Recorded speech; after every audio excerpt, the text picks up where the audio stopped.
নমস্কার বন্ধুরা, নবদিগন্ত চ্যানেলের পক্ষ থেকে আপনাদের সকলকে জানাই স্বাগতম। তো বন্ধুরা, আজকে সকালে গুড মর্নিং জানিয়ে আপনাদের জন্য নতুন যে আপডেটটি আমি নিয়ে উপস্থিত হয়েছি এই নবদিগন্ত চ্যানেলে, সেই আপডেটটি পেলে অনেকেই কিন্তু আনন্দে আত্মহারা হয়ে উঠবেন। তো কি সেই আপডেট? 5% মামলা, প্রাথমিকের 5% মামলায় আপনারা জানেন পর্ষদের কিন্তু একটা অ্যালার্জি রয়েছে। তারা কোনো মতেই 5% মামলা নিয়োগ দিতে চায় না। সেটা সেই শুধু 2014 প্রাইমারি টেটের যে দুটি নিয়োগ হয়েছে, 2022-এর রিক্রুটমেন্ট, সবগুলোতেই কিন্তু একই রকমের পরিস্থিতি। তো এই 5% মামলা নিয়ে কিন্তু এবার মুখ পুরল কিন্তু পর্ষদের। এই মামলায় কি নির্দেশ দিল বিচারপতি বিশ্বজিৎ বসু এবং পর্ষদের এগেনস্টে কি নির্দেশ দিল, পর্ষদের কি সাবমিশন আগামীতে জমা পড়তে চলেছে এবং 359 জন যে মেধা তালিকায় যারা রয়েছে 5% ওয়েটিং মামলায়, তাদের ভবিষ্যৎ কি এ সম্পর্কে কিন্তু বিস্তারিত জানা গেল। তো কি আপডেট, সমস্ত কিছু আপডেট দেবো, চলুন আমরা বিস্তারিত জেনে নিই। তো প্রথমেই বলি বন্ধুরা, আপনারা জানেন 2022 যে রিক্রুটমেন্ট প্রসেস নিয়ে কিন্তু এখন প্রতিনিয়তই মামলা হচ্ছে এবং এই মামলাতে কিন্তু মামলার কারণে প্রাথমিক শিক্ষা পর্ষদকে নাকানি চোবানি খেতে হচ্ছে, ঠিক যেমন 2014 প্রাইমারি টেটের ক্ষেত্রে হয়েছিল। আপনারা দেখেছেন এর মধ্যে এনআইএস মামলায় জড়িয়ে পড়েছে, বিএডদের মামলায় জড়িয়ে পড়েছে। প্রাথমিক শিক্ষা পর্ষদ কিন্তু নিশ্চুপ হয়ে রয়েছে, তারা কোনো উত্তর দিতে পারছে না কোর্টে। এমন অবস্থায় আমরা দেখেছি 9533 যে প্যানেল গত বছর 2024 সালের 31শে জানুয়ারি যে প্যানেল পাবলিশ করেছিল প্রাথমিক শিক্ষা পর্ষদ, সেই প্যানেলের মধ্যে আমরা দেখি 359 জন 5% ওয়েটিং প্যানেলে ছিল।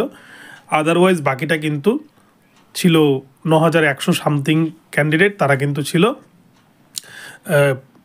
মেধা তালিকায়। তো এবার আমরা জানি অনেক নন জয়নিং সিট কিন্তু ফাঁকা থেকে গেছে, যেটা বিভিন্ন রকমভাবে কিন্তু বিভিন্ন সোর্স থেকে বিভিন্ন কাউন্সিলিংয়ের খবর থেকে যেটুকুটা জানা গিয়েছে যে বহু ক্যান্ডিডেট কিন্তু ফাঁকা থেকে গেছে, বহু শূন্যপদ ফাঁকা থেকে গেছে।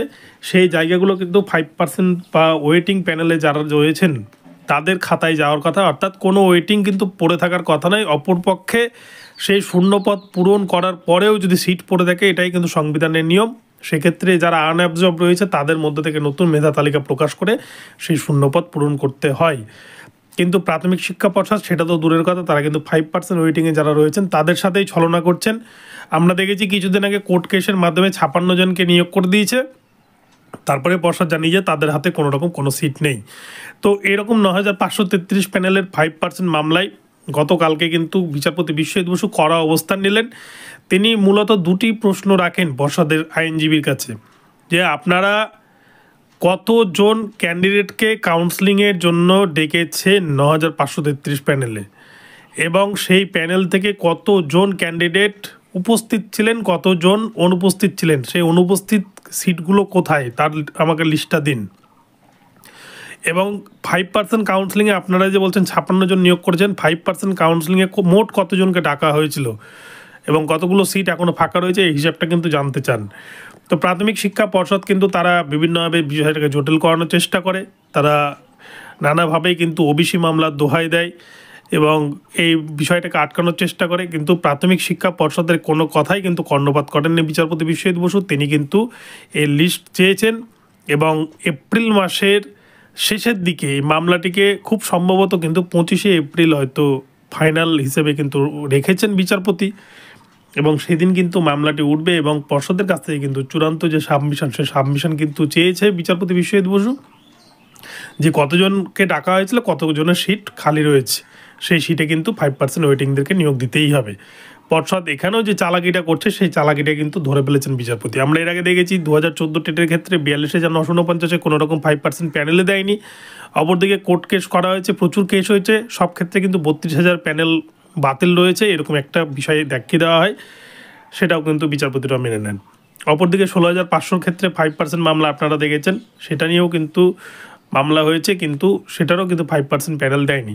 অপরদিকে পর্ষদ বলছে প্যানেল এক্সপায়ার্ড করে গেছে, প্যানেলই প্রকাশ করলো না, প্যানেল এক্সপায়ার্ড হয়ে গেল। তো যাই হোক, এগুলো পশ্চিমবঙ্গেই হয়।